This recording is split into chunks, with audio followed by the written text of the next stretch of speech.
Welcome back. President Trump will nominate former Attorney General William Barr to once again lead the Justice Department. Barr previously held the title under President George H.W. Bush from 1991 through 1993. Joining me right now is Michael Mukasey. He is former U.S. Attorney General under President George W. Bush.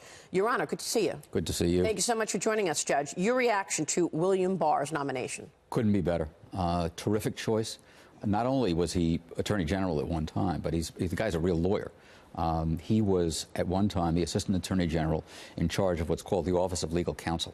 That is the office that is essentially the lawyer for the Justice Department and the rest of the government. It attracts the best people in the department. That and the Solicitor General's office get the best lawyers, and he headed that department.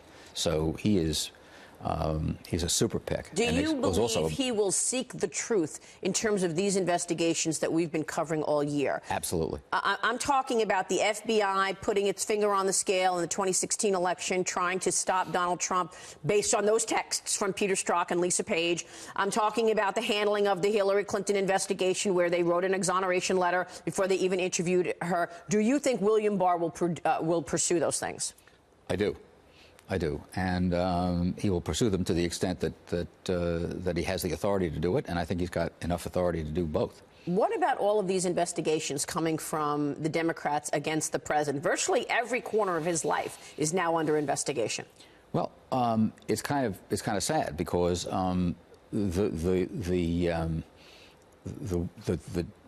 trope from the beginning was resist, and the notion that somehow politicians were sent to Washington simply to harass and conduct investigations of another administration is really disturbing. Let me move on to Michael Flynn, because you don't think this was entrapment at all. No. Tell me about that. Entrapment has a legal meaning. It means overbearing somebody's will. In other words, if somebody resists committing a crime, you try to persuade him, say please, and so on. And giving somebody the opportunity to commit a crime that he's otherwise inclined to commit is not entrapment, even if it sounds unfair or looks unfair. So what happened here? Why did he lie to the FBI? That's an excellent question, because I think that the truth would have been fine.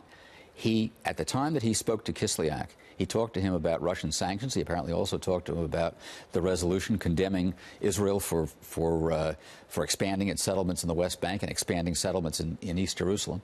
He had every right to do that. He was the designee to be national security advisor. It would have been malpractice for him not to do it.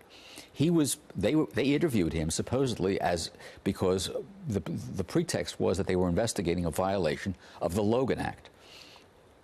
The Logan Act forbids private citizens from talking to any foreign government with which we have a dispute. Right. About the subject of that dispute. It's been on the books since 1793. It's never been prosecuted successfully. There were two prosecutions, both unsuccessful, and nobody has been prosecuted for it in modern times, including, Hanoi Jane and Dennis Rodman and all the other people who were off talking to people that we had disputes with. So they knew he spoke to Kislyak. They had a recording of it. They had the recording. Right. And yet he was what? Afraid of the Logan Act? Well, I doubt that he was afraid of the Logan Act. Nobody's afraid of the Logan Act. It's probably unconstitutional. So why lie? But that's a very good question. The question is whether he was afraid of possible scandals about Trump's contacts with the Russians. I don't know. But he couldn't conceivably have lied out of fear of a Logan Act prosecution. Before you go, what about the Mueller probe? What are your thoughts on where we are and what this looks like in the new year and with the new Congress? We are where we were before.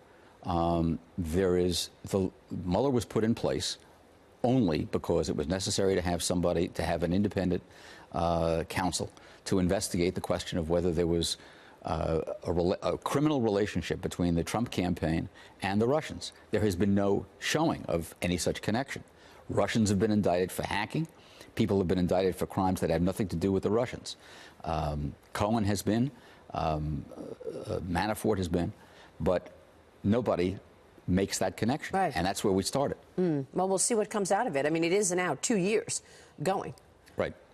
Judge, it's great to see you. Great to be with you. Thank you so much for joining us. Always fantastic insights from you, Michael Mukasey.